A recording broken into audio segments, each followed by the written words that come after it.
السلام علیکم۔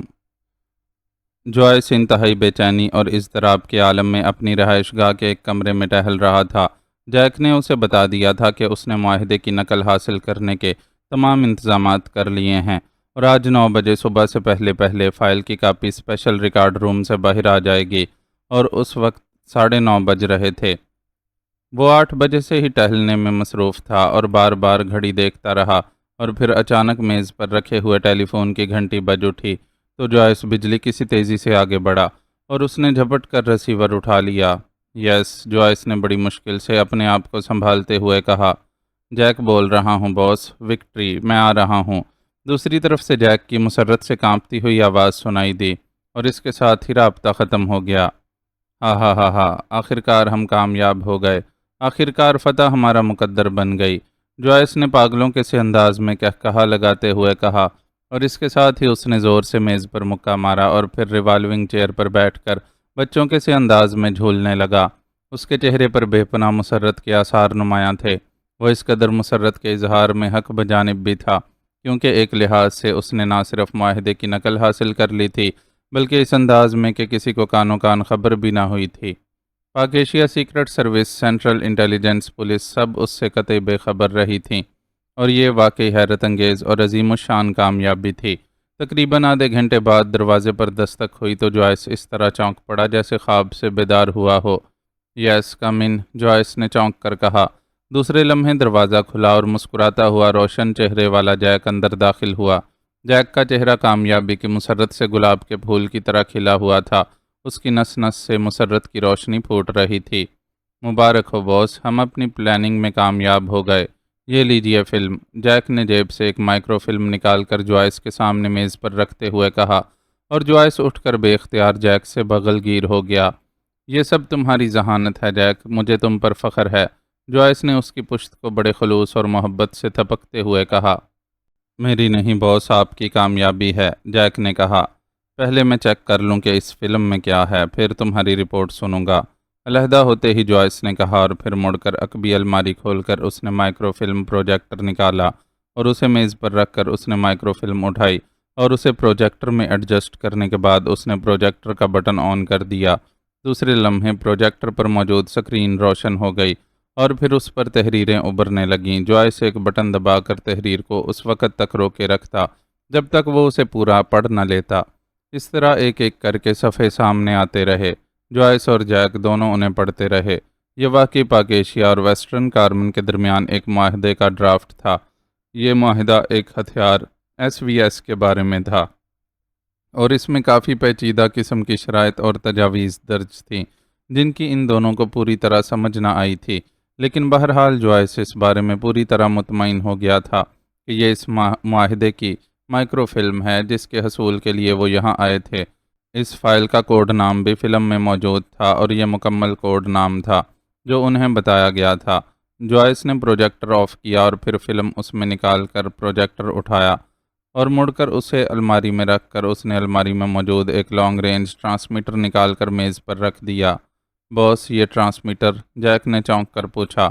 کیا مطلب؟ تم حیران کیوں ہو رہے ہو؟ ٹرانسمیٹر ہے، میں چیف باس کو خوشخبری بھی سنانا چاہتا ہوں اور ان سے مزید ہدایات بھی لینا چاہتا ہوں، جوائس نے حیران ہوتے ہوئے کہا۔ باس، شاید آپ کو یاد نہیں رہا کہ چیف باس نے خاص طور پر ٹرانسمیٹر کال سے منع کیا تھا کیونکہ کافرستان نے اس بارے میں خصوصی ہدایات دی ہوئی ہیں۔ یہاں ٹرانسمیٹر کالیں باقاعدگی سے چیک کی جاتی ہیں، اس طرح تو سیکرٹ سروس کو فوری اس سارے واقعے کا علم ہو جائے گا، جیک نے کہا تو جوائس کے چہرے پر شرمندگی کے تاثرات نمایاں ہو گئے۔ اوہ، واقعی تم نے بروقت یاد دلا دیا، ورنہ میں زندگی کی سب سے بڑی حماقت کرنے والا تھا۔ بے پناہ مسرت کی وجہ سے مجھے واقعی یاد ہی نہیں رہا تھا کہ چیف باس نے خاص طور پر ٹرانسمیٹر کال سے منع کیا تھا، جوائس نے شرمندہ سے لہجے میں کہا، اور ٹرانسمیٹر اٹھا کر اس نے واپس الماری میں رکھا اور الماری بند کر دی۔ آپ فون پر بات کر سکتے ہیں باس، آپ کے فون میں NC فٹ ہے، جیک نے مسکراتے ہوئے کہا۔ او ہاں، NC کی وجہ سے کال تو چیک ہی نہیں ہو سکتی، جوائس نے کہا، اور اس کے ساتھ ہی اس نے میز پر رکھے ہوئے ٹیلی فون کو اپنی طرف کھسکایا اور ریسیور اٹھا کر تیزی سے نمبر ڈائل کرنے شروع کر دیے۔ یس، سیکرٹ سروس ہیڈ کوارٹر۔ رابطہ قائم ہوتے ہی آواز سنائی دی۔ پاکنڈو میں سیکرٹ سروس کا باقاعدہ اوپن ہیڈ کوارٹر تھا، عام دفتروں کے انداز میں، اور وہاں باقاعدہ دفتری انداز میں کام ہوتا تھا۔ صرف فیلڈ شعبے کے افراد مخصوص کال پر ہیڈ کوارٹر آتے تھے، اور دفتر والوں کو بھی یہ علم نہ ہوتا تھا کہ کون کون فیلڈ شعبے سے متعلق ہے، کیونکہ سیکرٹ سروس کے کئی مختلف شعبے ایکشنز میں کام کرتے تھے۔ چیف باس سے بات کراؤ، میں جوائس بول رہا ہوں، جوائس نے کہا۔ یس سر، ہولڈ آن کریں، دوسری طرف سے کہا گیا۔ ہیلو، چند لمحوں بعد چیف باس کی مخصوص آواز سنائی دی۔ جوائس بول رہا ہوں باس، مشن ٹارگٹ سے، جوائس نے کہا۔ ہاں، کیا رپورٹ ہے؟ دوسری طرف سے چیف باس نے اشتیاق بھرے لہجے میں پوچھا۔ کامیابی باس، مکمل اور بے داغ کامیابی، جوائس نے مسرت بھرے لہجے میں کہا۔ کیا تمہارا فون محفوظ ہے؟ چیف باس نے پوچھا۔ یس باس، اس میں NC فٹ ہے، جوائس نے جواب دیا۔ اوکے، مجھے پوری تفصیل بتاؤ، چیف نے پوچھا، اور جواب میں جوائس نے اسپیشل ریکارڈ روم کے حفاظتی اقدامات کی فائل حاصل کرنے تک پوری تفصیل بتا دی۔ اس کے بعد تفصیل آپ کو جیک بتائے گا، کیونکہ بات کا سارا کام جیک نے کیا ہے، البتہ پلاننگ میں بتا دیتا ہوں، جوائس نے کہا، اور اس کے ساتھ ہی اس نے جیک کے ساتھ طے شدہ پلاننگ بتا دی کہ کس طرح جمع دار کے روپ میں الیگزینڈر اس معاہدے کی کاپی نکال لائے گا۔ اوہ، اچھی اور بے داغ پلاننگ تھی، لیکن کیا پلاننگ پر عمل درآمد کے دوران کوئی رکاوٹ تو پیدا نہیں ہوئی؟ چیف باس نے کہا۔ یہ تو جیک ہی بتا سکتا ہے، فلم مل جانے کی خوشی میں ابھی تک میں نے اس سے رپورٹ ہی نہیں سنی، جوائس نے کہا، اور چیف باس بے اختیار ہنس پڑا۔ اوکے، ریسیور جیک کو دے دو، اور میرے ساتھ ساتھ تم بھی رپورٹ سن لو، چیف باس نے ہنستے ہوئے کہا، اور جوائس نے بھی مسکراتے ہوئے ریسیور جیک کی طرف بڑھا دیا۔ ہیلو چیف باس، آپ نے پلاننگ تو سن لی ہے، اس پلاننگ پر میں نے اور میرے سیکشن نے عمل درآمد شروع کیا، حفاظتی اقدامات کا تفصیل سے مطالعہ کیا گیا۔ یہ DX سپر سسٹم تھا، انتہائی جدید طرز کا، لیکن آپ جانتے ہیں کہ میرے سیکشن میں اس سسٹم کے ماہر موجود ہیں، چنانچہ ہم نے اس کا توڑ نکال لیا۔ اس کے بعد اس جمع دار کی نگرانی کی گئی، اس کی مصروفیات، اس کا انداز، سب کچھ چیک ہوا، اور آج رات الیگزینڈر اور میں سامان سمیت اس جمع دار جس کا نام روشن تھا کے کوارٹر میں پہنچ گئے۔ روشن سو رہا تھا، میں نے اسے گیس کی مدد سے بے ہوش کر دیا۔ الیگزینڈر کا میک اپ میں نے وہیں بیٹھ کر کیا۔ روشن کا یونیفارم نما لباس موجود تھا، چنانچہ وہ لباس الیگزینڈر نے پہن لیا۔ اس کے بعد اس نے اس کے بولنے چلنے اور بات کرنے کی باقاعدہ ریہرسل کی۔ جب میں پوری طرح مطمئن ہو گیا تو میں نے اسے جانے کی اجازت دے دی۔ اس کے لباس میں ٹیلی ویو آلہ لگا دیا گیا تھا تاکہ میں کوارٹر میں بیٹھ کر اسے چیک کرتا رہوں۔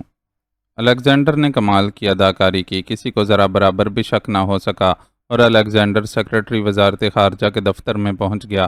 پہلے تو اس نے وہاں کی صفائی کی، اس کے بعد وہ اسپیشل ریکارڈ روم میں چلا گیا۔ 15 منٹ بعد اس کی واپسی ہوئی اور اس نے باقی ماندہ صفائی کی، اور پھر تھیلا لے کر وہ دفتر بند کر کے باہر آ گیا۔ سیکیورٹی نے حسب دستور رسمی چیکنگ کی۔ الیگزینڈر نے انہیں طبیعت کی خرابی کی بات کی تو سپاہیوں نے اسے آرام کا مشورہ دیا، چنانچہ الیگزینڈر تھیلا لیے سیدھا کوارٹر میں آ گیا۔ حالانکہ پہلے تھیلے میں موجود ردی کاغذات سیکیورٹی کے تحت ایک مخصوص ڈبے میں ڈالے جاتے ہیں تاکہ انہیں سیکیورٹی کے لحاظ سے مکمل طور پر ضائع کر دیا جائے۔ بہرحال الیگزینڈر کوارٹر میں پہنچ گیا اور وہ کامیاب لوٹا تھا۔ اس نے تھیلے میں سے فلم نکال کر مجھے دے دی اور کیمرہ خود رکھ لیا۔ باقی تھیلا اسی طرح رکھ دیا گیا، البتہ میں نے تھیلے کے پکڑنے والی جگہ پر الیگزینڈر کی انگلیوں کے نشانات مٹا کر بے ہوش پڑے روشن کی انگلیوں اور ہاتھوں کے نشانات لگا دیے۔ اس کے بعد میں نے بے ہوش روشن کا عام لباس اتار کر ایک طرف رکھا اور الیگزینڈر نے وہ مخصوص یونیفارم نما لباس اتار کر اس روشن کو پہنا دیا۔ پھر روشن کو T11 انجیکشن لگا دیا گیا اور ہمارے دیکھتے ہی دیکھتے اس کا جسم کچھ دیر پھڑکتا رہا۔ اسے ہوش آ گیا تھا، وہ کراہتا رہا، پھڑکتا رہا اور پھر مر گیا۔ جب ہمیں اس کی موت کا مکمل یقین ہو گیا تو ہم دونوں احتیاط سے اس کے کوارٹر کی عقبی سمت سے نکلے اور بغیر کسی کی نظروں میں آئے سیکریٹریٹ سے باہر آ گئے۔ الیگزینڈر کا روشن والا میک اپ پہلے ہی ختم ہو چکا تھا، اس لیے کسی کے چونکنے اور پہچان لیے جانے کا سوال ہی پیدا نہ ہوتا تھا۔ الیگزینڈر سیکشن کوارٹر چلا گیا، جبکہ میں نے ایک پبلک فون بوتھ سے بوس کو کامیابی کی خبر سنائی اور پھر میں ان کے پاس آ گیا۔ فلم میں نے ان کے حوالے کر دی۔ باس نے پروجیکٹر پر اسے چیک کیا، فلم درست اور اصل ہے، جیک نے پوری تفصیل بتاتے ہوئے کہا۔ گڈ شو جیک، تم نے واقعی حیرت انگیز اور قابل فخر کارنامہ انجام دیا ہے، ریسیور جوائس کو دو۔ چیف باس نے کہا اور جیک نے شکریہ ادا کر کے ریسیور جوائس کی طرف بڑھا دیا۔ یس باس، جوائس نے ریسیور لے کر کہا۔ ویری گڈ جوائس، تم نے اور تمہارے سیکشن نے ایسا کارنامہ سر انجام دیا ہے کہ جس کی مثال نہیں مل سکتی۔ تم اب ایسا کرو کہ مائکرو فلم سمیت فوری طور پر واپس آ جاؤ۔ اب تمہارا وہاں ایک لمحہ رہنا بھی خطرناک ہے۔ چیف باس نے کہا۔ ٹھیک ہے باس، اب یہاں رہنے کا کوئی فائدہ بھی تو نہیں۔ لیکن باس، جیک اور اس کے ساتھیوں کو تمام سامان سمیٹنے اور یہاں سے روانگی میں 1-2 روز لگ ہی جائیں گے، جوائس نے کہا۔ وہ بعد میں آتے رہیں گے، تم اکیلے فلم لے کر پہلی فلائٹ سے واپس آ جاؤ، چیف باس نے کہا۔ یس باس، جیسے آپ کا حکم، جوائس نے کہا اور دوسری طرف سے اوکے کے الفاظ سن کر اس نے ریسیور رکھ دیا۔ تم اپنے سیکشن کو لے کر اطمینان سے آ جانا، میں آج رات کو ہی نکل جاتا ہوں، جوائس نے جیک سے مخاطب ہو کر کہا۔ سیٹ ملنے پر ہی آپ جائیں گے، پہلے سیٹ کا تو پتہ کر لیں، جیک نے مسکراتے ہوئے کہا۔ او ہاں ٹھیک ہے، جوائس نے کہا اور اس نے ریسیور اٹھا کر انکوائری کے نمبر ڈائل کیا، پھر انکوائری آپریٹر سے ایئرپورٹ بکنگ کا نمبر پوچھ کر اس نے وہاں فون کیا اور دوسرے لمحے یہ سن کر اس کا چہرہ مسرت سے کھل اٹھا کہ رات کو 8 بجے جانے والی فلائٹ پر سیٹ موجود تھی۔ اوکے باس، اب مجھے اجازت، اب آپ سے ملاقات پاکنڈو میں ہی ہوگی، جیک نے کرسی سے اٹھتے ہوئے کہا۔ ہاں، جوائس نے کہا اور اس نے اٹھ کر بڑے گرم جوشانہ انداز میں جیک سے مصافحہ کیا اور جیک مڑ کر دروازے سے باہر نکل گیا۔ جیک کے جانے کے بعد جوائس اٹھا اور اس نے الماری کھول کر ایک ڈبے میں وہ فلم احتیاط سے رکھی اور پھر الماری بند کر کے ڈریسنگ روم کی طرف بڑھ گیا۔ گو فلائٹ کی روانگی رات کے 8 بجے تھی، لیکن جوائس فوری طور پر یہ رہائش گاہ چھوڑ دینا چاہتا تھا۔ وہ کسی قسم کا رسک لینے کا قائل نہ تھا۔ ڈریسنگ روم سے نکل کر اس نے الماری سے سب سے پہلے وہ فلم اٹھائی اور اسے کوٹ کی ایک خاص جیب میں اطمینان سے رکھنے کے بعد اس نے الماری کے نچلے خانے میں موجود اپنا خاص بریف کیس اٹھایا، اس میں موجود کاغذات کو چیک کیا اور پھر مطمئن ہو کر وہ بریف کیس اٹھائے بیرونی دروازے کی طرف بڑھ گیا۔ چونکہ جب سے وہ پاک ایشیا آیا تھا مسلسل اس رہائش گاہ میں ہی بند رہا تھا، اس لیے اب رات کے 8 بجے تک وہ ٹیکسی میں بیٹھ کر دارالحکومت کے خاص علاقوں کی سیر کر لینا چاہتا تھا۔ اس طرح وقت بھی آسانی سے گزر جانا تھا اور اس کی سیر بھی ہو جانی تھی۔ دانش منزل کے آپریشن روم میں عمران اپنی مخصوص کرسی پر بیٹھا ہوا گہری سوچ میں غرق تھا۔ بلیک زیرو سامنے خاموش بیٹھا ہوا تھا۔ عجیب کیس ہے یہ، کوئی سر پیر ہی نہیں، آخرکار عمران نے بڑبڑاتے ہوئے کہا۔ عمران صاحب، اب تو آپ کا یہ خیال مجھے بھی درست محسوس ہو رہا ہے کہ یہ سرے سے کوئی کیس ہی نہیں ہے، یہ ہمیں کسی مخصوص وجہ سے الجھایا جا رہا ہے، بلیک زیرو نے کہا۔ کس وجہ سے؟ آج کتنے دن ہو گئے ہیں، نہ ہی ٹموتھی نے کسی سے رابطہ قائم کیا ہے، نہ کسی نے ٹموتھی سے رابطہ قائم کیا ہے، نہ ہی کوئی خاص بات اس دوران سامنے آئی ہے۔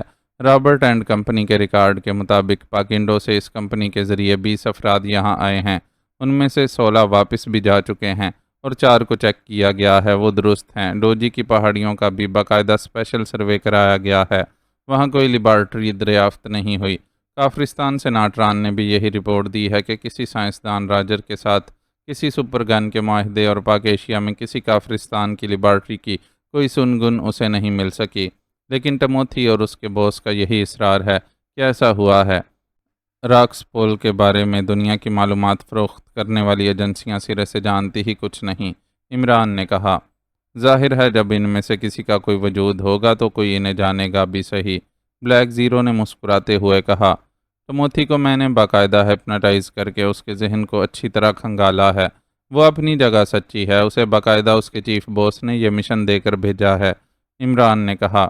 اب آخری چارہ کار تو یہی رہ گیا ہے کہ پاکنڈو سیکرٹ سروس کے چیف کے ذہن کا تجزیہ کرایا جائے، بلیک زیرو نے کہا تو عمران بے اختیار ہنس پڑا، اس کے چہرے پر چھائی ہوئی تقدر کی تہ یک لخت غائب ہو گئی۔ واہ، اچھا آئیڈیا ہے، بلکہ پاکنڈو سیکرٹ سروس کا چیف ہی کیوں سب چیفز کا ذہنی تجزیہ ہونا چاہیے، عمران نے ہنستے ہوئے کہا اور بلیک زیرو کھلکھلا کر ہنس پڑا، اور پھر اس سے پہلے کہ مزید کوئی بات ہوتی ٹیلی فون کی گھنٹی بج اٹھی اور وہ دونوں ہی بے اختیار چونک پڑے۔ عمران نے ہاتھ بڑھا کر ریسیور اٹھا لیا۔ X2، عمران نے مخصوص لہجے میں کہا۔ سلطان بول رہا ہوں، عمران کہاں ہے؟ میں نے فلیٹ پر فون کیا ہے، وہاں بھی وہ موجود نہیں ہے، دوسری طرف سے سر سلطان کی آواز سنائی دی۔ اسے ذہنی تجزیے کی غرض سے مینٹل ہاسپٹل بھیج دیا گیا ہے، عمران نے اپنی اصل آواز میں کہا۔ اوہ تم، کیا مطلب، یہ کیا مذاق ہے؟ سر سلطان نے قدرے ناخوشگوار سے لہجے میں کہا۔ بلیک زیرو سے یہی طے ہوا تھا کہ تمام دنیا کی سیکرٹ سروس کے چیفز کے ذہنوں کا تجزیہ کرایا جائے۔ میں نے فوراً ہاں کر دی، کیونکہ مجھے یقین تھا کہ بلیک زیرو کے ذہنی تجزیے کی رپورٹ آنے کے بعد ڈاکٹروں نے اسے مینٹل ہسپتال سے باہر ہی نہیں آنے دینا۔ اس طرح میرا X2 بننے کا چانس بن جائے گا۔ لیکن اب کیا جائے، چیف آخر چیف ہوتا ہے۔ اس نے حکم دے دیا کہ چیف تو میں ہوں، لیکن ذہنی تجزیہ عمران کا ہوگا۔ عمران نے کہا، اور دوسری طرف سے سر سلطان بے اختیار ہنس پڑے۔ بات تو اس نے ٹھیک کی ہے، لیکن یہ ذہنی تجزیے کی آخر ضرورت کیا آن پڑی ہے؟ سر سلطان نے ہنستے ہوئے کہا، آج کل ایک کیس میں مغز کھپا رہے ہیں، مگر اس میں اتنا مغز کھپ گیا ہے کہ اب شاید باقی کچھ رہا ہی نہیں، لیکن وہ کیس ابھی تک لا ینحل ہے۔ بہرحال آپ فرمائیں، کیسے یاد فرمایا ہے شہنشاہ وقت نے مجھ جیسے حقیر فقیر کو؟ عمران نے مسکراتے ہوئے کہا، میں گزشتہ 2 روز سے شدید الجھن کا شکار ہوں۔ اگر تم میرے دفتر آ جاؤ تو شاید میں اس کی پوری وضاحت کر سکوں۔ سر سلطان نے کہا، آسان حل ہے، ریٹائرمنٹ لے لیجئے اور باقی عمر یاد اللہ میں گزار دیجئے، کوئی الجھن نہیں رہے گی۔ عمران نے مسکراتے ہوئے کہا، یاد اللہ میں عمر گزارنے کے لیے ریٹائرمنٹ ضروری نہیں ہوتی، سمجھے؟ یہ ان لوگوں کا فریبانہ نقطۂ نظر ہے جو کہتے ہیں کہ ابھی تو دنیا کے دھندے پورے کر لیں، جب بوڑھے ہو جائیں گے، فارغ ہو جائیں گے تو اللہ اللہ کر لیں گے۔ حالانکہ مسلمان کا دل اللہ کی طرف اور ہاتھ اور ذہن کام کی طرف بیک وقت رہنے چاہیے۔ سر سلطان نے پورا واز کر ڈالا۔ ماشاءاللہ ماشاءاللہ، وہ غالب کا کیا مصرع ہے، تجھے ہم ولی سمجھتے اگر۔ عمران نے مسکراتے ہوئے کہا، اور سر سلطان بے اختیار ہنس پڑے۔ آ جاؤ، میں انتظار کر رہا ہوں، دوسری طرف سے سر سلطان نے کہا، اور اس کے ساتھ ہی رابطہ ختم ہو گیا۔ عمران نے مسکراتے ہوئے ریسیور رکھا ہی تھا کہ ٹیلی فون کی گھنٹی ایک بار پھر بج اٹھی۔ X2۔ عمران نے دوبارہ ریسیور اٹھاتے ہوئے کہا، جولیا بول رہی ہوں بوس۔ دوسری طرف سے جولیا کی آواز سنائی دی، بوس ٹموتھی نے ہوٹل والوں کو آگاہ کر دیا ہے کہ وہ آج شام ہوٹل چھوڑ رہی ہے، اور اس نے پاکنڈو جانے والی شام کی فلائٹ میں سیٹ بھی بک کرا دی ہے۔ دوسری طرف سے جولیا نے کہا تو عمران بے اختیار چونک پڑا۔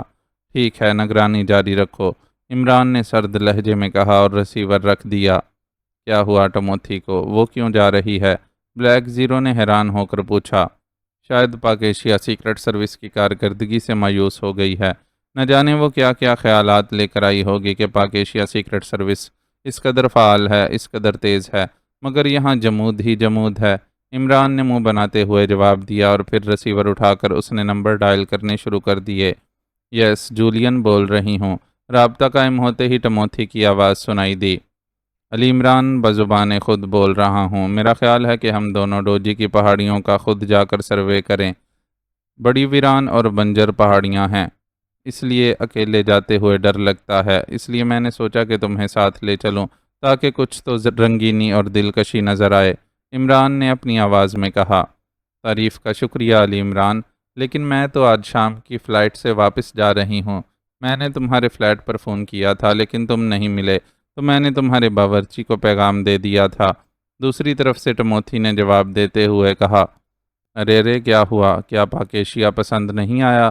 عمران نے اداکاری کرتے ہوئے کہا، یہ تو انتہائی حسین ملک ہے، یہاں کے لوگ بھی انتہائی با اخلاق ہیں، لیکن میرا مشن ختم ہو گیا ہے، اس لیے مجبوری ہے۔ ٹموتھی نے جواب دیا تو عمران بے اختیار چونک پڑا۔ مشن ختم ہو گیا ہے، کیا مطلب؟ اس سائنسدان راجر کا پتہ چل گیا ہے؟ عمران نے چونک کر پوچھا۔ ہاں، ابھی تھوڑی دیر پہلے چیف باس کا فون آیا تھا، انہوں نے بتایا ہے کہ سائنسدان راجر سپر گن کے فارمولے سمیت پاک ایشیا سے فرار ہو کر واپس پاکنڈو پہنچ گیا ہے۔ یہاں کافرستان والوں نے اس سے دھوکہ کیا تھا، وہ اسے مارنا چاہتے تھے، چنانچہ وہ یہاں سے بھی فرار ہو گیا۔ بقول بوس اس نے معافی مانگ لی ہے اور حکومت پاکنڈو نے اسے معاف کر دیا ہے، ٹموتھی نے تفصیل بتاتے ہوئے کہا۔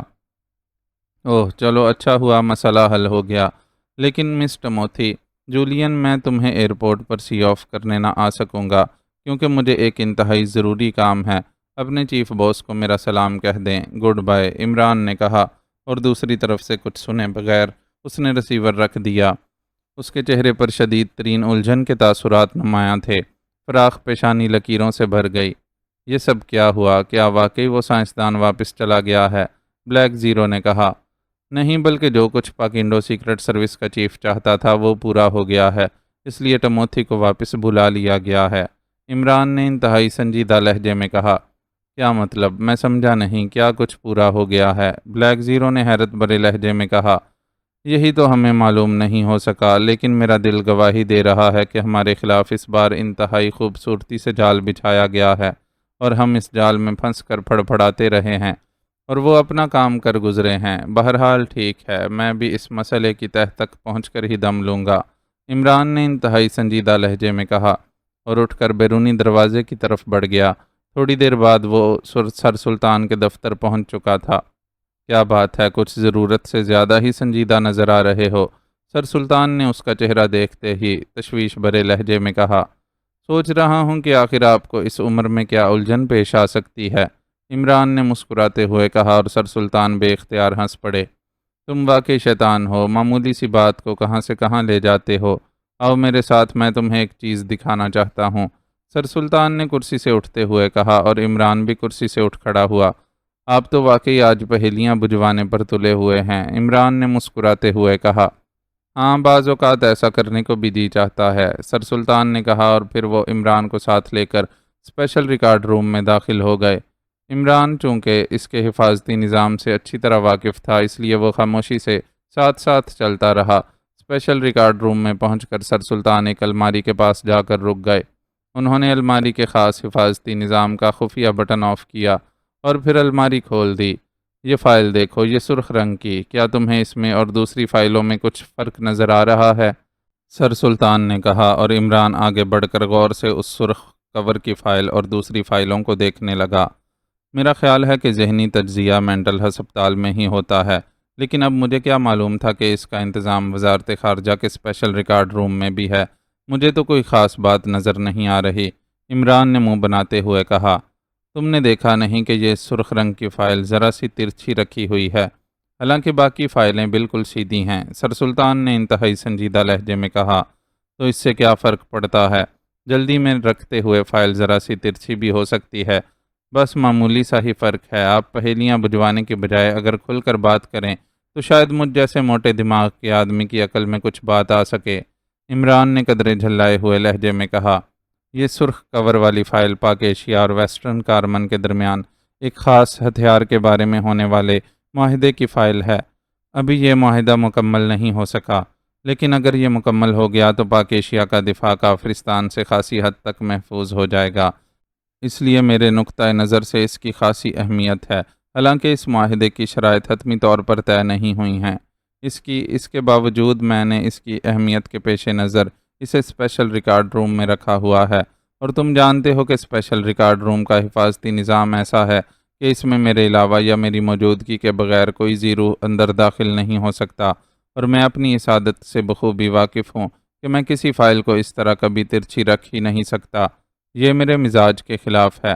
اس الماری میں اور بھی فائلیں موجود ہیں، تم انہیں بھی دیکھ سکتے ہو اور اس کے علاوہ باقی فائلوں کو بھی چیک کر سکتے ہو، سر سلطان نے انتہائی سنجیدہ لہجے میں کہا۔ عمران نے سر ہلاتے ہوئے ہاتھ بڑھایا اور فائل اٹھا کر اسے غور سے دیکھنے لگا۔ فائل دیکھتے دیکھتے وہ بے اختیار چونک پڑا۔ کیا آپ نے اس کی آئی ٹی کیمرے سے مائکرو فلم بنوائی ہے؟ عمران نے چونک کر سر سلطان سے پوچھا۔ فلم نہیں، مجھے کیا ضرورت تھی اس کی فلم بنوانے کی؟ یہ تم کیا کہہ رہے ہو؟ سر سلطان نے انتہائی پریشان سے لہجے میں کہا۔ اس فائل کی آئی ٹی انسٹنٹ کیمرے سے فلم بنائی گئی ہے، دیکھیں فائل کے ہر کاغذ کے کنارے پر دھوئیں کی ہلکی سی تہ، یہ آئی ٹی کیمرے سے نکلنے والی مخصوص کیمیکل ٹائپ روشنی کا نتیجہ ہے۔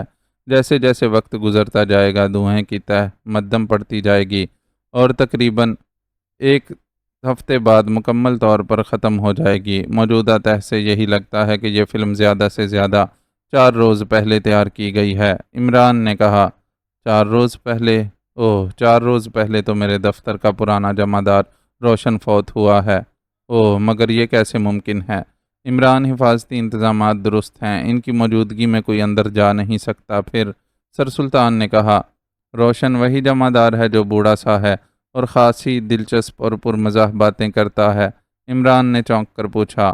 ہاں، دفتر کا سب سے پرانا اور انتہائی ذمہ دار جمع دار تھا بیچارہ، بیوی بچے ایک حادثے میں مر گئے تھے، اکیلا کوارٹر میں رہتا تھا، 4 روز پہلے وہ صبح صفائی کے لیے آیا تھا۔ جاتے وقت اس نے سیکیورٹی کو بتایا کہ اس کی طبیعت خراب ہو رہی ہے۔ سیکیورٹی والے اسے اچھی طرح جانتے تھے۔ انہوں نے اسے آرام کا مشورہ دیا اور وہ سیدھا اپنے کوارٹر چلا گیا۔ دوپہر کو جب وہ صفائی کرنے نہ آیا تو چپڑاسیوں نے جا کر معلوم کیا تو وہ کوارٹر میں مردہ پڑا ہوا تھا۔ صبح کی صفائی والا تھیلا اور جھاڑو بھی وہیں پڑا تھا۔ اسے ہارٹ اٹیک ہوا تھا، بوڑھا آدمی تھا۔ سر سلطان نے تفصیل بتاتے ہوئے کہا، اس فائل کی کیا اہمیت ہے؟ آپ تو کہہ رہے ہیں کہ ابھی معاہدہ ہوا ہی نہیں۔ عمران نے ہونٹ بھینچتے ہوئے کہا، ہاں معاہدہ تو ابھی نہیں ہوا، لیکن بہرحال اس فائل میں جو شرائط وغیرہ موجود ہیں وہ تقریباً حتمی ہیں۔ معمولی سا رد و بدل ہو باقی تو صرف رسمی دستخط رہ جاتے ہیں، لیکن یہ ٹاپ سیکرٹ معاہدہ ہے۔ اس میں چند ایسی شرائط بھی موجود ہیں کہ اگر ان کا علم ہمارے ہمسایہ ملک کو ہو گیا تو پاک ایشیا کے لیے خاصی پریشانیاں پیدا ہو جائیں گی۔ اور دوسری بات یہ کہ اگر یہ معاہدہ مکمل ہونے سے پہلے افشا ہو گیا تو پھر ویسٹرن کارمن اسے منسوخ بھی کر سکتا ہے۔ اور سب سے اہم بات یہ ہے کہ جو ہتھیار اس معاہدے کے تحت پاک ایشیا کو مل رہا ہے وہ ویسٹرن کارمن کا انتہائی ٹاپ سیکرٹ ہتھیار ہے، اور ویسٹرن کارمن کے بعد صرف پاک ایشیا کو مل رہا تھا۔ اس طرح اس معاہدے کے افشا سے وہ ہتھیار بھی افشا ہو جائے گا، اور اس کا نتیجہ تم سمجھ سکتے ہو کہ کیا نکلے گا۔ لیکن اب بھی مجھے تمہاری بات پر یقین نہیں آ رہا کہ اس کی فلم بن چکی ہے۔ میرا خیال ہے یہ تمہارا وہم ہے، سر سلطان نے کہا۔ پھر آپ یہ فائل ترچھی بھی رکھ سکتے ہوں گے، عمران نے مسکراتے ہوئے کہا۔ اوہ نہیں، ایسا ناممکن ہے، یہ میرے مزاج کے خلاف ہے، اسی لیے تو مجھے الجھن ہوئی تھی، سر سلطان نے کہا۔ آئیے باہر دفتر میں چلتے ہیں، عمران نے کہا اور فائل سر سلطان کی طرف بڑھا دی۔ سر سلطان نے فائل واپس الماری میں رکھی اور عمران نے دیکھا کہ انہوں نے اسے واقعی انتہائی احتیاط سے بالکل سیدھا رکھا تھا۔ تھوڑی دیر بعد وہ دوبارہ دفتر میں پہنچ گئے تھے۔ اسپیشل ریکارڈ روم کے حفاظتی انتظامات کا علم آپ کے علاوہ کس کس کو ہے؟ عمران نے کرسی پر بیٹھتے ہوئے پوچھا۔ میرے علاوہ اور کسی کو بھی نہیں، سر سلطان نے الجھے ہوئے لہجے میں کہا۔ آپ نے یہ کیسے دعویٰ کر دیا؟ ان انتظامات کا تو مجھے بھی علم ہے، عمران نے مسکراتے ہوئے کہا۔ تمہاری اور بات ہے، میرا مطلب کسی اجنبی سے تھا، سر سلطان نے پھیکی سی ہنسی ہنستے ہوئے کہا۔ عمران دیکھ رہا تھا کہ جب سے اس نے فائل کی فلم بنانے کی بات کی تھی، سر سلطان کے چہرے پر انتہائی پریشانی اور الجھن کے تاثرات نمودار ہو گئے تھے۔ اور بات کو چھوڑیں، سب کی بات کریں، عمران نے کہا۔ یہ انتظامات 4 سال پہلے کرائے گئے ہیں۔ سسٹم بیرون ملک سے آیا تھا، لیکن اس کی فٹنگ ملٹری انٹیلیجنس کے ایک ماہر نے کی تھی اور اس کی معاونت جنرل ریکارڈ روم کے انچارج ساجد نے کی تھی، سر سلطان نے سوچنے کے سے انداز میں کہا۔ ساجد؟ عمران نے چونک کر پوچھا۔ ہاں، وزارت خارجہ کے جنرل ریکارڈ روم کا انچارج، لیکن وہ انتہائی بااعتماد، ایماندار اور محب وطن آدمی ہے۔ اس پر شک کرنا ایسا ہی ہے جیسے مجھ پر شک کرنا ہو، سر سلطان نے فیصلہ کن لہجے میں کہا، اور عمران نے سر ہلا دیا۔ اس جمع دار کا کوارٹر کہاں ہے؟ کیا وہ ابھی خالی پڑا ہے یا وہاں کوئی دوسرا آ گیا ہے؟ اس کا سامان وغیرہ تو ہوگا، عمران نے پوچھا۔ کوارٹر تو دوسرے روز ہی کسی اور جمع دار کو الاٹ کر دیا گیا تھا، کیونکہ کوارٹرز کی سخت شارٹیج ہے۔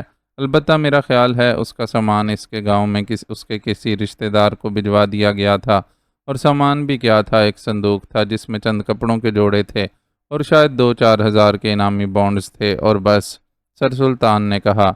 آپ کو اس قدر تفصیل کا کیسے علم ہوا؟ ظاہر ہے آپ تو سیکریٹری ہیں محکمے کے سب سے بڑے افسر، اور وہ بیچارہ معمولی سا جمع دار تھا، عمران نے مسکراتے ہوئے کہا۔ میں اس افسری ماتحتی کا صرف ایک حد تک قائل ہوں، ورنہ وہ بھی میری طرح انسان تھا، اور میں خود اس کے کوارٹر میں گیا تھا۔ اس کے جنازے میں مجھ سمیت محکمے کا پورا عملہ شامل تھا۔ سامان بھی میں نے خود اپنے سامنے پیک کرا کر بھیجا تھا، سر سلطان نے کہا۔ آپ نے اس کا پوسٹ مارٹم کرایا تھا؟ عمران نے پوچھا۔ Post mortem? اس کی کیا ضرورت تھی؟ ڈاکٹر نے اسے چیک کر کے ہارٹ فیل ہونے کا بتایا تھا، اور بوڑھا آدمی تھا، اس کی کسی سے کوئی دشمنی تو نہ تھی اور نہ اسے قتل کیا گیا تھا، سر سلطان نے کہا۔ کس ڈاکٹر نے چیک کیا تھا؟ عمران نے پوچھا۔ ڈاکٹر حنیف ارشد محکمے کا ڈاکٹر ہے، سر سلطان نے کہا۔ ٹھیک ہے، میں اس سلسلے میں مزید انکوائری کرتا ہوں۔ ویسے ہو سکتا ہے کہ کاغذ کی ساخت ہی ایسی ہو، مجھے غلط فہمی ہوئی ہو، عمران نے کرسی سے اٹھتے ہوئے کہا۔ خدا کرے ایسا ہی ہو، لیکن میرا دل کہہ رہا ہے کہ ایسا نہیں ہے۔ تمہاری بات مجھے درست محسوس ہو رہی ہے۔ اس معاہدے کی فلم بنائی گئی ہے۔ پہلے تو میں صرف الجھن میں تھا، لیکن اب میرا دل گواہی دے رہا ہے۔ اور اگر واقعی ایسا ہے تو عمران بیٹے، تم جس قدر جلد ممکن ہو سکے اس فلم کو واپس حاصل کرو، ورنہ پاک ایشیا کے لیے یہ معمولی سی فلم انتہائی نقصان دہ ثابت ہو سکتی ہے۔ اس قدر نقصان دہ کہ شاید تم اس کا صحیح طور پر اندازہ بھی نہ کر سکو۔ سر سلطان نے انتہائی پریشان سے لہجے میں کہا۔ آپ بے فکر رہیں، میں کچھ کرتا ہوں، عمران نے کہا اور اٹھ کر مڑا اور تیز تیز قدم اٹھاتا دفتر سے باہر آ گیا۔ اس کے چہرے پر بھی پریشانی کے تاثرات نمایاں تھے۔ تھوڑی دیر بعد وہ ریکارڈ روم کے انچارج ساجد کے کمرے میں داخل ہو رہا تھا۔ ساجد چونکہ اسے اچھی طرح جانتا تھا، اس لیے وہ اچانک عمران کو اپنے دفتر میں آتے دیکھ کر پریشان سا ہو کر اٹھ کھڑا ہوا۔ خیریت عمران صاحب، آپ اور میرے دفتر میں؟ ساجد نے پریشان سے لہجے میں کہا۔ کیوں، کیا میں اب اتنا سبز قدم ہو گیا ہوں کہ میرے آنے سے لوگ پریشان ہو جاتے ہیں؟ عمران نے مسکراتے ہوئے کہا۔ ارے نہیں عمران صاحب، آپ کی آمد غیر متوقع ہے، کیونکہ آپ سر سلطان کے پاس ہی جاتے رہتے ہیں، یہاں پہلے تو کبھی تشریف نہیں لائے۔ ساجد نے بھی مسکراتے ہوئے کہا۔ سر سلطان کے بعد آپ بڑے افسر ہیں، اور سر سلطان تو ریٹائر ہونے والے ہیں، اس لیے عقل مندی کا تقاضا یہی ہے کہ پہلے سے تعلقات بنا کر رکھے جائیں۔ عمران نے کرسی پر بیٹھتے ہوئے مسکرا کر کہا تو ساجد بے اختیار ہنس پڑا۔ آپ یہ باتیں اس سے کریں عمران صاحب جو آپ کو جانتا نہ ہو۔ یہ فرمائیے کیا پئیں گے، ٹھنڈا یا گرم؟ ساجد نے ہنستے ہوئے کہا۔ نہ ٹھنڈا نہ گرم، صرف سادہ پانی، عمران نے کہا اور ساجد نے گھنٹی دے کر چپڑاسی کو بلوایا اور اسے سادہ پانی لے آنے کے لیے کہا۔ کیونکہ سر سلطان کے محکمے کا ہر آدمی عمران کی عادتوں سے اچھی طرح واقف تھا، اس لیے ساجد نے کوئی تکلف نہ کیا تھا۔ وزارت خارجہ کے اسپیشل ریکارڈ روم کے حفاظتی انتظامات کی تنصیب میں آپ نے معاونت کی تھی؟ عمران نے سنجیدہ لہجے میں پوچھا تو ساجد بے اختیار چونک پڑا۔ جی ہاں، کیوں، خیریت؟ ساجد نے پریشان سے لہجے میں کہا۔ ویسے پوچھ رہا ہوں، اسپیشل ریکارڈ روم کے انتظامات کو ختم کرنے کی ناکام کوشش کی گئی ہے، عمران نے کہا۔ اوہ، کب؟ مجھے تو علم ہی نہیں کہ کس نے ایسا کیا ہے۔ ساجد حقیقتاً بے حد پریشان ہو گیا تھا، اور عمران جو اسے غور سے دیکھ رہا تھا سمجھ گیا کہ اس معاملے میں ساجد کا ہاتھ نہیں ہے۔ اس سسٹم کی تنصیب کس نے کی تھی؟ عمران نے پوچھا۔ میجر رزاق نے، وہ ملٹری انٹیلیجنس سے متعلق تھے، ان معاملات کے بے حد ماہر تھے، ساجد نے جواب دیا۔ اس تنصیب کی فائل تو ہوگی؟ عمران نے پوچھا۔ اسی لمحے چپڑاسی ٹرے میں سادہ پانی کا جگ اور گلاس لے کر آیا اور جگ اور گلاس میز پر رکھ کر واپس مڑنے لگا تو عمران نے اسے روک لیا۔ سنو، عمران نے کہا۔ جی ہاں، چپڑاسی نے رک کر مؤدبانہ لہجے میں پوچھا۔ روشن جمعدار کو جانتے تھے تم؟ عمران نے پوچھا۔ جی ہاں سر، انتہائی اچھا اور نیک آدمی تھا جناب، چپڑاسی نے جواب دیتے ہوئے کہا۔ کیا وہ بیمار رہتا تھا؟ عمران نے پوچھا۔ نہیں جناب، چھوٹی موٹی بیماریاں، نزلہ، زکام، بخار وغیرہ تو جس طرح سب کو ہو جاتی ہیں، ایسے ہی اس کو بھی ہو جاتی تھیں، لیکن کوئی بڑی بیماری تو نہ تھی جناب، چپڑاسی نے جواب دیا۔ وہ کس وقت یہاں آتا تھا صفائی کرنے؟ عمران نے پوچھا۔ جناب، وہ صرف بڑے صاحب کا دفتر صاف کرتا تھا، بڑے صاحب اس پر بے حد اعتماد کرتے تھے، چپڑاسی نے جواب دیا۔ کیا وہ اکیلا صفائی کرتا تھا یا اس کے ساتھ کوئی اور بھی ہوتا تھا؟ کس وقت آتا تھا وہ؟ عمران نے پوچھا۔ وہ اکیلا جناب، صرف بڑے صاحب کا دفتر صاف کرتا تھا اور پھر چلا جاتا تھا، صبح 8 بجے سے 9 بجے کے درمیان کام کرتا تھا، جب بڑے صاحب ہم سب کی میٹنگ بلاتے تھے، چپڑاسی نے جواب دیا۔ میٹنگ کیا مطلب؟ عمران بے اختیار چونک پڑا۔ میں بتاتا ہوں عمران صاحب، ساجد نے کہا اور چپڑاسی کو جانے کا اشارہ کیا۔ عمران نے جگ سے پانی گلاس میں انڈیلا اور پھر آہستہ آہستہ پینے لگا۔ بڑے صاحب نے گزشتہ کئی سالوں سے یہ روٹین رکھی ہوئی ہے کہ وہ 8:30 بجے دفتر آ جاتے ہیں اور باقی تمام عملے کو بھی 8:30 بجے پہنچنا پڑتا ہے۔ بڑے میٹنگ ہال میں ہم سب اکٹھے ہو جاتے ہیں، بڑے صاحب کی طرف سے سب کو چائے پلوائی جاتی ہے اور دفتر کے روزمرہ کے مسائل، تکالیف، پریشانیاں، سب پر باتیں ہوتی ہیں، انہیں حل کیا جاتا ہے اور پھر 9 بجے سب اپنے اپنے دفتروں میں پہنچ کر کام شروع کر دیتے ہیں۔ اس دوران جمعدار صفائی کر لیتے ہیں، اس طرح سارا عملہ بھی بروقت دفتر پہنچ جاتا ہے، خوش بھی رہتا ہے اور ان کے مسائل بھی حل ہو جاتے ہیں۔ اس طرح پورا دفتر انتہائی خوش اسلوبی اور انتہائی کامیابی سے چلتا رہتا ہے۔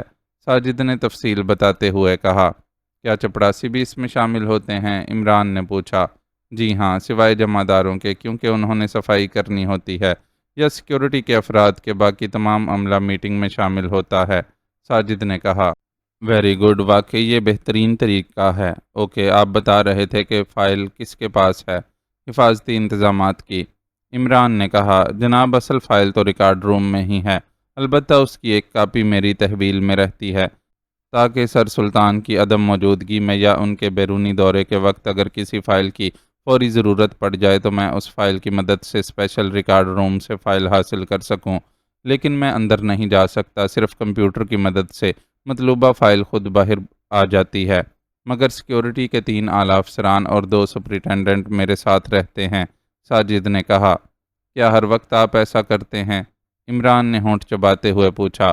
جی نہیں، جب سر سلطان دارالحکومت سے باہر یا ملک سے باہر جاتے ہیں تو کمپیوٹر سسٹم آن کر جاتے ہیں، یہ سسٹم ریکارڈ روم کے اندر سے ہوتا ہے، جب واپس آتے ہیں تو پھر یہ سسٹم آف کر دیتے ہیں، ساجد نے جواب دیا۔ یہ فائل کہاں ہے؟ دکھائیں، عمران نے پوچھا۔ وہ میری رہائش گاہ پر ہے، میرے کانفیڈینشل باکس میں، یہاں سیکیورٹی کے تحت میں اسے نہیں رکھ سکتا، اس لیے سر سلطان نے خصوصی طور پر آرڈر دیے ہوئے ہیں کہ میں اسے اپنی رہائش گاہ پر رکھوں، ساجد نے جواب دیا۔ اوکے، آپ میرے ساتھ چلیں اور مجھے وہ فائل دکھائیں، عمران نے کہا۔ میں چپڑاسی کے ہاتھ کانفیڈینشل باکس یہیں منگوا لیتا ہوں، ساجد نے کہا۔ نہیں، میں دیکھنا چاہتا ہوں کہ آپ نے یہ باکس کہاں رکھا ہوا ہے اور کس انداز میں رکھا ہوا ہے، عمران نے کہا تو ساجد سر ہلاتا ہوا اٹھا۔ اس نے انٹرکام پر اپنے اسسٹنٹ کو ہدایات دیں اور پھر عمران کے ساتھ دفتر سے باہر آ گیا۔ تھوڑی دیر بعد عمران اس کی سرکاری رہائش گاہ پر پہنچ گیا۔ ساجد کی نوجوان بیوی گھر پر ہی تھی۔ وہ ساجد کے اس طرح غیر متوقع طور پر گھر آنے پر بے حد حیران نظر آ رہی تھی۔ خیریت، بغیر اطلاع کے آپ آئے ہیں؟ رسمی تعارف کے بعد بیگم ساجد نے ساجد سے مخاطب ہو کر کہا۔ اس کے لہجے میں خاصی تلخی تھی، جیسے اسے ساجد کا اس طرح بے وقت گھر آنا انتہائی برا لگا ہو۔ ایک ضروری کام تھا، عمران صاحب کو لے آنا تھا، ساجد نے جواب دیا اور پھر عمران کو ساتھ لے کر وہ اپنے بیڈ روم میں آ گیا۔ بیگم ساجد بھی پیچھے پیچھے اندر آ گئی، لیکن اس کے چہرے پر حیرت کے ساتھ ساتھ پریشانی کے تاثرات نمایاں تھے۔ اس الماری کے اندر، ساجد نے الماری کھول کر اس کے سب سے نچلے خانے کے اندر ایک خفیہ خانہ کھول کر باکس باہر نکالتے ہوئے کہا۔ یہ کیا بدتمیزی ہے؟ اجنبی لوگوں کو بھی بیڈ روم میں کوئی لے آتا ہے؟ آخر آپ کو کیا ہو گیا ہے؟ اگر آپ نے یہ باکس ہی لینا تھا تو مجھے کہتے، میں لے آتی، بیگم ساجد نے انتہائی تلخ لہجے میں کہا۔ تم خاموش رہو بیگم، یہ سرکاری معاملات ہیں۔ اس بار ساجد نے بھی اسے جھڑک دیا۔ کیا سرکاری معاملات ہیں؟ کسی کا بیڈ روم سرکاری معاملہ کیسے ہو گیا؟ بیگم ساجد نے اور زیادہ غصے میں کہا۔ آپ کو علم تھا بیگم ساجد کہ یہ باکس کہاں رکھا ہوا ہے؟ عمران نے غور سے بیگم ساجد کو دیکھتے ہوئے کہا۔ ہاں، کیوں نہیں علم ہوگا، میں اس گھر کی مالکہ ہوں، مجھ سے کیا چیز چھپ سکتی ہے؟ بیگم ساجد نے اسی طرح غصیلے لہجے میں کہا۔ آئیے عمران صاحب، ڈرائنگ روم میں چلتے ہیں، ساجد نے بات کو ٹالنے کے سے انداز میں کہا۔ اس کی چابی کہاں ہے؟ عمران نے پوچھا۔ میرے پاس ہے، میری کی رنگ میں، دوسری چابیوں کے ساتھ، ساجد نے کہا۔ کیا آپ اسے ہر وقت ساتھ رکھتے ہیں؟ عمران نے بیڈ روم سے باہر نکلتے ہوئے پوچھا۔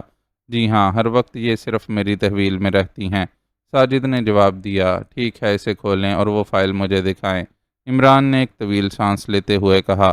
بیگم کسی نوکر سے کہو کچھ پینے کے لیے لے آئے، ساجد ڈرائنگ روم میں پہنچتے ہی بیگم سے مخاطب ہو کر بولا۔ اچھا، بیگم نے ایسے لہجے میں کہا جیسے بڑی مشکل سے اپنے آپ کو کنٹرول کر رہی ہو۔ پھر اس نے وہیں سے زور زور سے نوکر کو آوازیں دینا شروع کر دیں۔ چند لمحوں بعد ایک نوکر اندر آیا تو بیگم ساجد نے اسے فریج سے لائم جوس لے آنے کے لیے کہا اور نوکر واپس چلا گیا۔ عمران کی ساری توجہ باکس کی طرف تھی۔ ساجد نے جیب سے کی رنگ نکالا اور اس میں سے ایک چابی نکال کر اس نے باکس کے کی ہول میں ڈالی اور اسے گھمایا، لیکن چابی اٹک گئی۔ ارے یہ کیا، یہ اٹک کیوں گئی؟ ساجد نے انتہائی حیرت بھرے لہجے میں کہا، اور پھر اسے زور لگا کر گھمایا لیکن چابی اٹکی ہوئی تھی۔ مجھے دکھائیے، بیگم ساجد نے چمک کر کہا، اور پھر اس نے خود ہی ساجد کو ایک طرف ہٹا کر چابی کو باہر نکالا۔ ایک لمحے کے لیے اسے غور سے دیکھا اور پھر دوبارہ کی ہول میں ڈال دیا۔ اس نے گھمایا تو لاک کھل گیا۔ کمال ہے بیگم، تم تو بڑی ماہر ہو، ساجد نے بڑے خوش آمدانہ لہجے میں کہا۔ بیگمات ایسے معاملات میں ہی تو ماہر ہوتی ہیں، عمران نے مسکراتے ہوئے کہا۔ جی نہیں، میں نے کبھی ساجد کے سرکاری کاموں میں مداخلت نہیں کی۔ یہ تو اناڑیوں کی طرح چابی گھما رہے تھے، اس لیے میں نے صحیح طریقے سے اسے گھما کر باکس کھول دیا ہے، بیگم ساجد نے منہ بناتے ہوئے کہا۔ یہ لیجئے جناب فائل، ساجد نے اندر سے فائل نکال کر عمران کی طرف بڑھاتے ہوئے کہا۔ ایسی کیا ضرورت پڑ گئی تھی اس فائل کی، اور تم نے عمران صاحب کا تفصیلی تعارف بھی نہیں کرایا، بیگم ساجد نے کہا۔ یہ سینٹرل انٹیلیجنس کے ڈائریکٹر جنرل سر عبد الرحمن کے صاحبزادے ہیں اور ہمارے چیف سر سلطان کے خاص آدمی ہیں، ساجد نے تفصیلی تعارف کراتے ہوئے کہا۔ سینٹرل انٹیلیجنس، بیگم ساجد کے منہ سے ایسے انداز میں یہ الفاظ نکلے کہ عمران جو فائل کھول کر دیکھنے میں مصروف تھا چونک کر اسے دیکھنے لگا، پھر اس کے لبوں پر مسکراہٹ تیر گئی۔ گھبرانے یا مروب ہونے کی ضرورت نہیں بیگم ساجد، یہ تعارف تو ڈیڈی کا ہے، عمران نے مسکراتے ہوئے کہا، اور بیگم ساجد بھی بے اختیار ہنس پڑی۔ اس کے چہرے کا ہلکا پڑتا رنگ یکلخت بحال ہو گیا۔ عمران نے صفحے کھول کر فائل دیکھی اور پھر اسے بند کر کے اس نے میز پر رکھ دیا۔ بیگم ساجد، آپ نے اس باکس کی چابی کس سے بنوائی تھی؟ عمران نے یکلخت بیگم ساجد سے مخاطب ہو کر سرد لہجے میں کہا تو بیگم ساجد بے اختیار اچھل پڑی۔ چابی؟ مگر آپ کو کیسے؟ میں نے بنوائی تھی؟ کیا مطلب؟ یہ کہ آپ کیا کہہ رہے ہیں؟ بیگم ساجد کی حالت یکلخت غیر سی ہو گئی، اس نے بڑی مشکل سے اپنے آپ کو سنبھالا۔ ادھر عمران کے اس فکرے پر ساجد کا منہ حیرت سے کھلے کا کھلا رہ گیا۔ وہ اس طرح عمران کو دیکھنے لگا جیسے اسے اس کی دماغی صحت پر شک پڑ گیا ہو۔ یہ آپ کیا کہہ رہے ہیں عمران صاحب؟ ساجد نے انتہائی حیرت برے لہجے میں کہا۔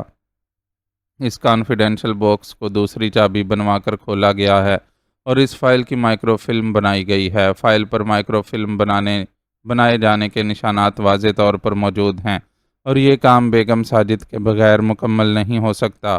عمران کا لہجہ بے حد تلخ تھا۔ کیا بکواس ہے، آپ کو جرت کیسے ہوئی مجھ پر جھوٹا الزام لگانے کی؟ بیگم ساجد نے غصے سے چیختے ہوئے کہا۔ دیکھیں بیگم ساجد، آپ کی اور آپ کے شوہر کی بھلائی اسی میں ہے کہ آپ سب کچھ سچ سچ بتا دیں، ورنہ، عمران نے انتہائی سرد لہجے میں کہا۔ اسی لمحے نوکر اندر داخل ہوا، اس کے ہاتھ میں ٹرے تھی جس پر لائم جوس کے 3 گلاس رکھے ہوئے تھے۔ اس نے ایک ایک گلاس تینوں کے سامنے رکھا اور پھر حیرت بھری نظروں سے بیگم ساجد اور ساجد کو دیکھتا ہوا باہر چلا گیا، کیونکہ ان دونوں کے چہروں کے تاثرات اسے عجیب سے لگ رہے تھے، لیکن ظاہر ہے وہ ملازم تھا، نہ کچھ کہہ سکتا تھا اور نہ کچھ پوچھ سکتا تھا۔ میں پولیس کو فون کرتی ہوں، آپ آخر ہیں کون مجھ پر الزام لگانے والے؟ میرا کیا تعلق اس باکس سے یا فائل سے؟ ساجد تم کیوں خاموش بیٹھے ہو؟ کیا تم اسے دھکے مار کر گھر سے نہیں نکال سکتے؟ بیگم ساجد نے غراتے ہوئے کہا۔ مسٹر ساجد، آپ اپنے آپ کو اور اپنی بیگم دونوں کو حراست میں سمجھیں۔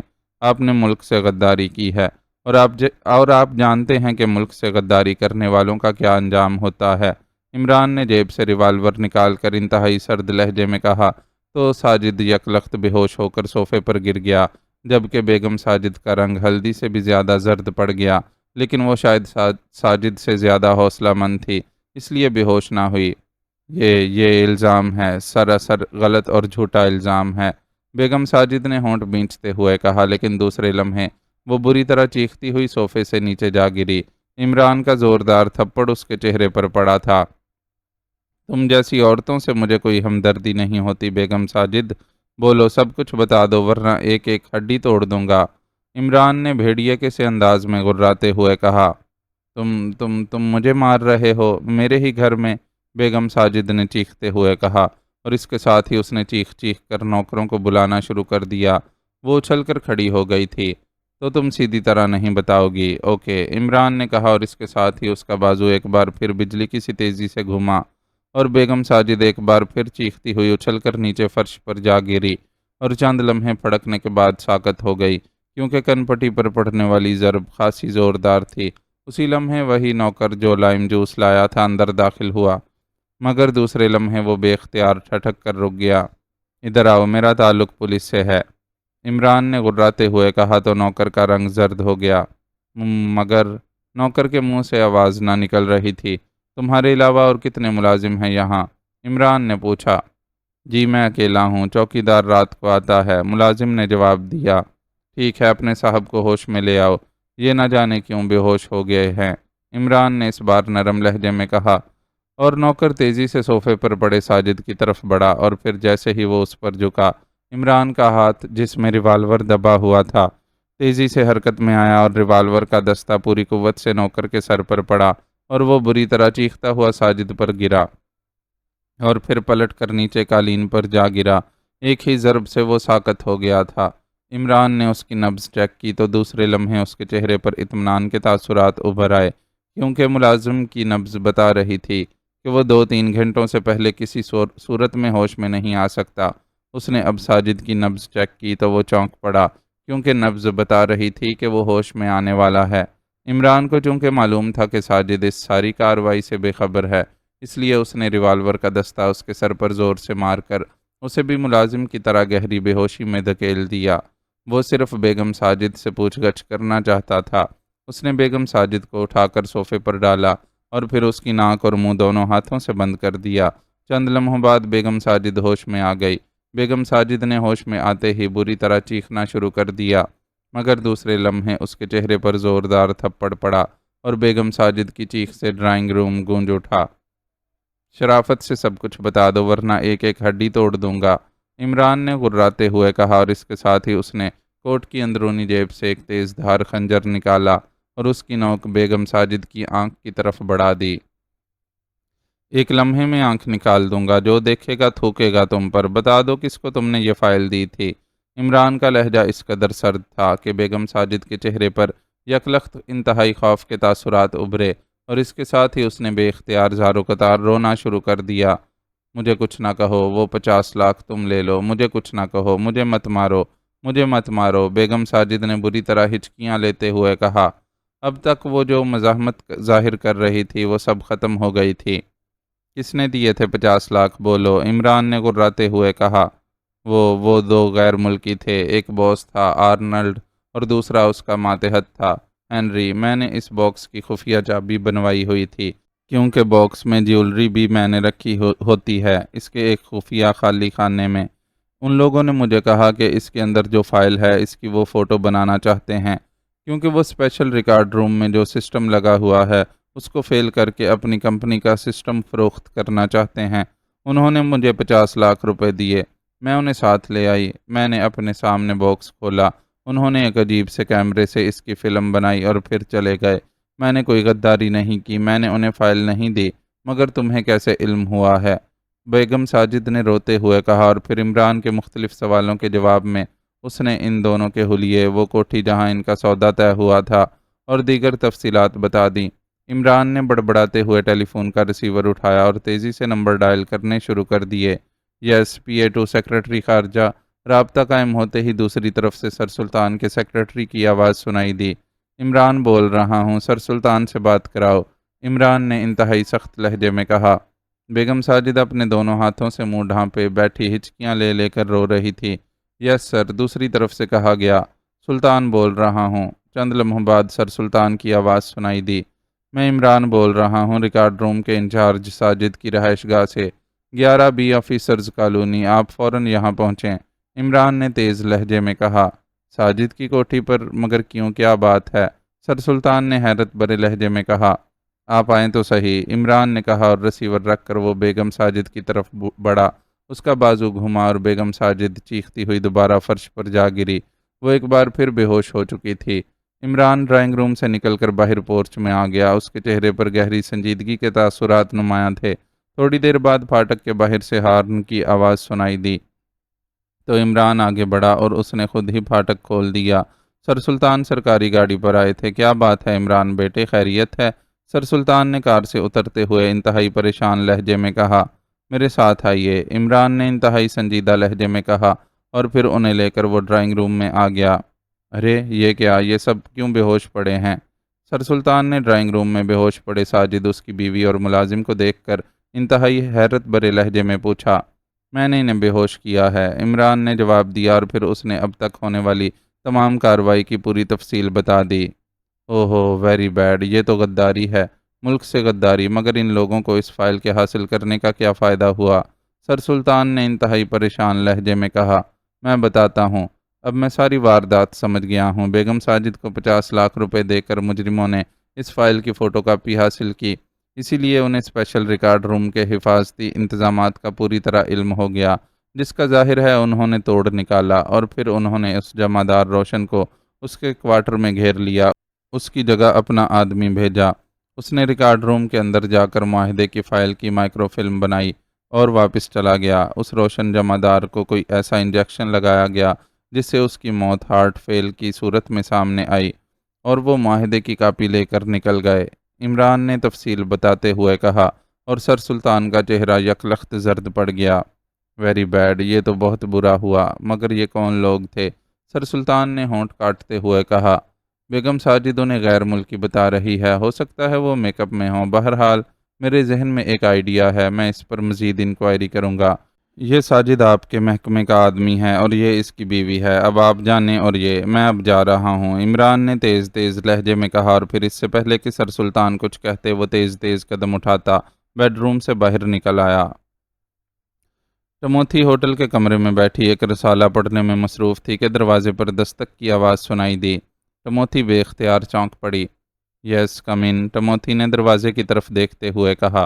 دوسرے لمحے دروازہ کھلا اور ایک مقامی نوجوان اندر داخل ہوا، اور ٹموتھی اسے دیکھ کر بے اختیار اٹھ کھڑی ہوئی۔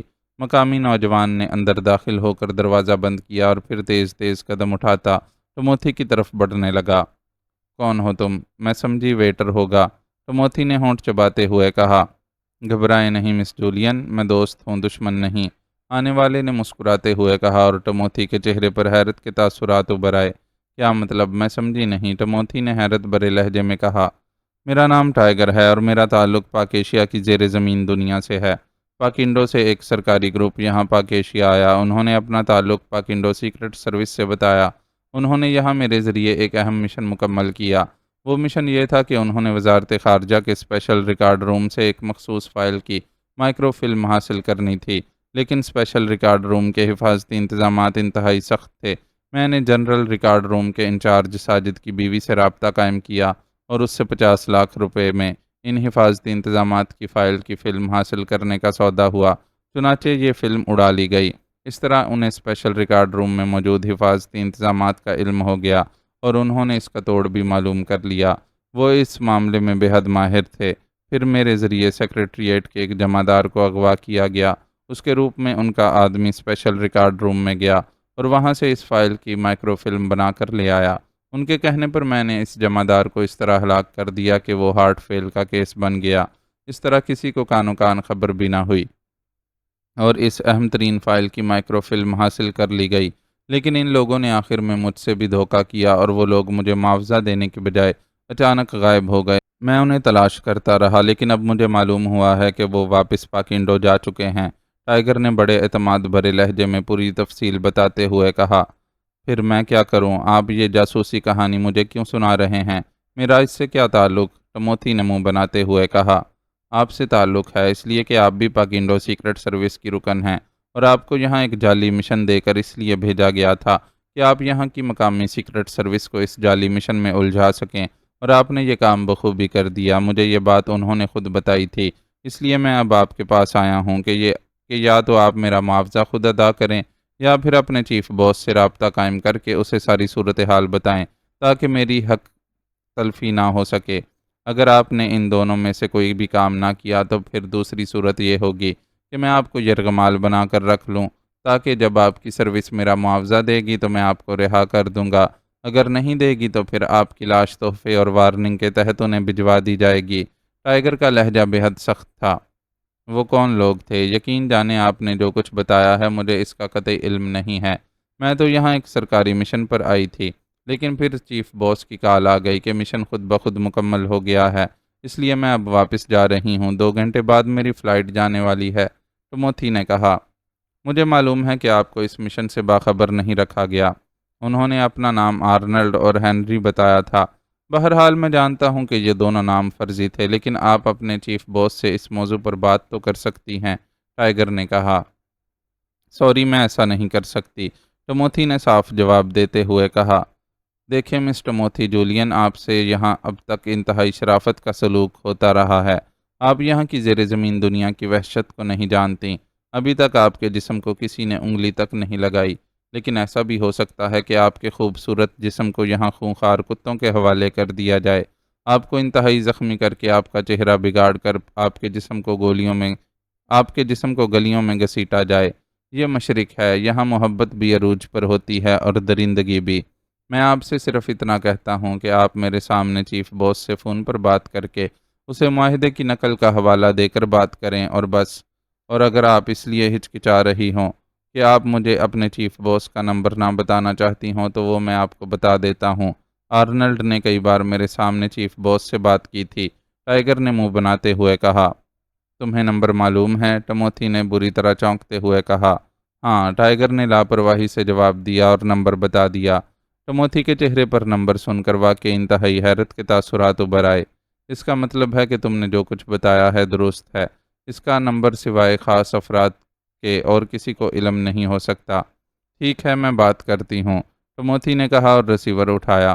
فون پیس کے نیچے لگا ہوا سفید رنگ کا بٹن پریس کر کے اس نے فون کو ڈائریکٹ کیا اور پھر پاکنڈو کا رابطہ نمبر ملانے کے بعد اس نے وہی نمبر ڈائل کر دیا جو ٹائیگر نے اسے بتایا تھا۔ یس، سیکرٹ سروس ہیڈ کوارٹر۔ رابطہ قائم ہوتے ہی ایک آواز سنائی دی۔ پاک ایشیا سے ٹموتھی جولین بول رہی ہوں، چیف باس سے بات کراؤ، ٹموتھی جولین نے کہا۔ ہولڈ آن کریں، دوسری طرف سے چند لمحوں کی خاموشی کے بعد کہا گیا۔ یس چیف اسپیکنگ۔ چند لمحوں بعد ایک کرخت سی آواز سنائی دی۔ ٹموتھی جولین بول رہی ہوں باس، پاک ایشیا سے، ٹموتھی نے مؤدبانہ لہجے میں کہا۔ کیا بات ہے، کیوں کال کی ہے؟ باس کے لہجے میں اور زیادہ سختی آ گئی۔ باس، کیا آپ نے پاک ایشیا میں وزارت خارجہ کے اسپیشل ریکارڈ روم سے کسی معاہدے کی فوٹو کاپی کے حصول کا مشن مکمل کرایا ہے؟ ٹموتھی نے کہا۔ کیا کہہ رہی ہو؟ تمہیں اس کا علم کیسے ہو گیا؟ کس نے بتایا ہے تمہیں؟ کیا عمران نے بتایا ہے؟ چیف کی حیرت سے چیختی ہوئی آواز سنائی دی۔ او نہیں باس، عمران سے تو ایسی کوئی بات نہیں ہوئی۔ دراصل جس سیکشن کے ذمہ آپ نے یہ کام لگایا تھا اس نے یہاں بدعہدی کی ہے، ایسا ہونا نہیں چاہیے تھا۔ ٹموتھی نے کہا۔ بدعہدی کی ہے؟ کیا مطلب؟ جوائس نے بدعہدی کی ہے؟ یہ کیسے ممکن ہے؟ کیا بات ہے؟ کھل کر بات کرو، چیف نے کہا۔ جوائس نے؟ تو یہ مشن جوائس کے سیکشن نے مکمل کیا ہے، وہ تو واقعی بدعہدی نہیں کر سکتا، مگر ہو سکتا ہے شاید اس کے کسی ماتحت نے کی ہو، ٹموتھی نے کہا، اور اس کے ساتھ ہی اس نے ٹائیگر سے ہونے والی ساری بات چیت بتا دی۔ او ویری بیڈ، جوائس نے زبردست حماقت کی ہے، اسے ایسا نہیں کرنا چاہیے تھا۔ تم ایسا کرو کہ اس آدمی کو تسلی دے دو کہ اس کی رقم چند گھنٹوں میں پہنچ جائے گی، میں اس کا فوری طور پر بندوبست کرتا ہوں۔ کتنی رقم ہے؟ چیف نے کہا۔ 5 لاکھ روپے، ٹائیگر نے آہستہ سے کہا۔ 5 لاکھ روپے باس، ٹموتھی نے کہا۔ معمولی رقم ہے، کیا یہ آدمی تمہارے پاس موجود ہے؟ چیف نے کہا۔ یس باس، ٹموتھی نے کہا۔ اوکے، تم اس آدمی کو تسلی دو، میں ابھی پاک ایشیا میں اپنے خاص آدمی سے رابطہ کرتا ہوں، وہ آدھے گھنٹے کے اندر اندر 5 لاکھ روپے تمہارے ہوٹل کے کمرے میں پہنچا دے گا، تم آنے والے کو صرف اپنا نام بتاؤ گی اور بس، چیف نے کہا، اور اس کے ساتھ ہی رابطہ ختم ہو گیا۔ ٹموتھی نے ایک طویل سانس لیتے ہوئے ریسیور رکھ دیا۔ لو، تمہارا کام بن گیا، ابھی آدھے گھنٹے کے اندر اندر تمہیں رقم مل جائے گی، ٹموتھی نے ریسیور رکھ کر مسکراتے ہوئے کہا۔ شکریہ مس ٹموتھی، آپ واقعی بے حد معاملہ فہم اور سمجھدار ہیں۔ میں نے ایک فوری کام جانا ہے، آپ یہ رقم لے کر رکھ لیں، میں 1 گھنٹے بعد اس کام سے فارغ ہو کر آؤں گا اور آپ سے رقم لے لوں گا، ٹائیگر نے اٹھتے ہوئے کہا، اور دوسرے لمحے وہ تیز تیز قدم اٹھاتا بیرونی دروازے کی طرف بڑھ گیا۔ عمران صاحب، آپ نے ٹائیگر کے ذمہ یہ بات کیوں ڈالی؟ آپ بھی تو ٹموتھی کو مجبور کر سکتے تھے، بلیک زیرو نے عمران سے مخاطب ہو کر کہا۔ وہ دونوں دانش منزل کے آپریشن روم میں بیٹھے ہوئے تھے۔ نہیں، میرے متعلق چونکہ وہ جانتی ہے اس لیے لازماً بدک جاتی، ٹائیگر قطعی غیر متعلق آدمی بن کر بات کرے گا، اس لیے مجھے یقین ہے کہ وہ کامیاب لوٹے گا، عمران نے جواب دیا۔ آپ کو نمبر تو معلوم تھا، آپ ٹموتھی کے لہجے میں بات کر کے بھی اس چیف سے سب کچھ اگلوا سکتے تھے۔ بلیک زیرو اپنی بات پر مصر تھا۔ وہ سیکرٹ سروس کا ہیڈ کوارٹر ہے، ہو سکتا ہے وہاں کوئی چیکنگ کمپیوٹر ہو یا کوئی مخصوص کوڈ ہو، عمران نے جواب دیا، اور بلیک زیرو نے اس بات میں سر ہلا دیا۔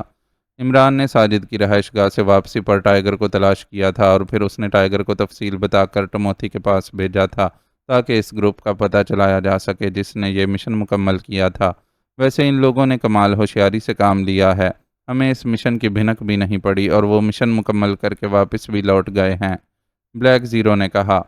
ہاں، اس بار واقعی مکمل طور پر اندھیرے میں رہے ہیں، اور اگر سر سلطان اپنی عادت اور مزاج کی وجہ سے اس فائل کو ذرا سا ترچھا پڑا دیکھ کر نہ چونکتے تو ہمیں قیامت تک بھی خبر نہ ہو سکتی تھی، عمران نے منہ بناتے ہوئے کہا۔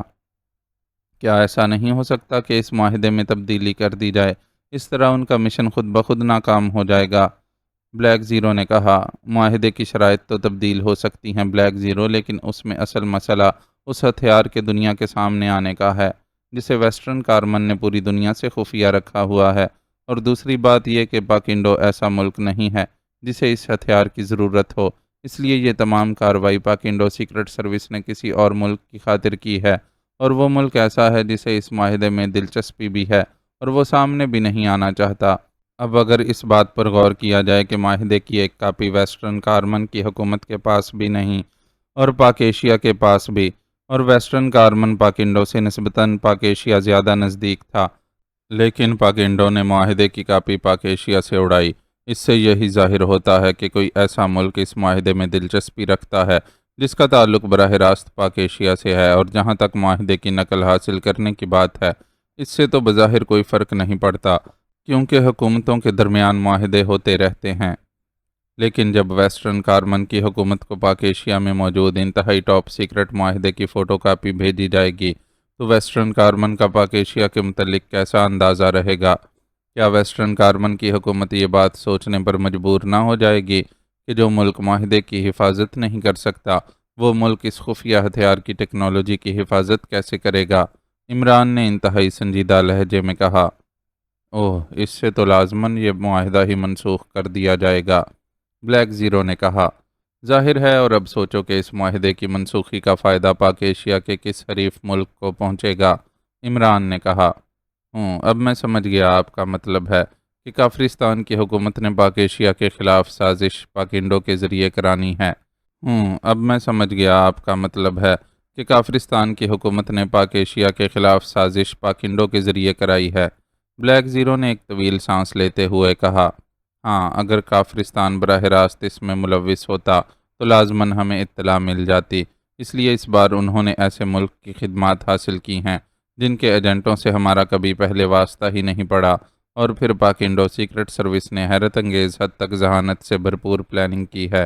انہوں نے ایک عام اور سادہ لوح ایجنٹ کو باقاعدہ سرکاری طور پر ہمارے پاس بھیجا ہے، ایک جعلی اور خود ساختہ مشن دے کر، اور سرکاری طور پر اس مشن کی تصدیق بھی کر دی، جبکہ انہوں نے دوسرے ایجنٹوں کو یکسر علیحدہ یہاں بھیج دیا، اور ان ایجنٹوں نے اس حیرت انگیز حد تک خفیہ رہ کر یہ سارا مشن سر انجام دیا ہے کہ ہمیں اس کی بھنک تک نہیں پڑ سکی، اور وہ اپنا مشن مکمل کر کے بھی لے گئے ہیں، عمران نے کہا۔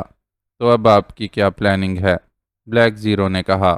اب ہمارے سامنے دو صورتیں ہیں، ایک تو یہ کہ اس مائکرو فلم کو پاکنڈو سے فوری طور پر واپس لے آیا جائے، لیکن یہ مشن 4 روز پہلے مکمل ہوا ہے، اس لیے ہو سکتا ہے کہ پاکنڈو حکومت نے یہ مائکرو فلم کافرستان کی حکومت تک پہنچا بھی دی ہو۔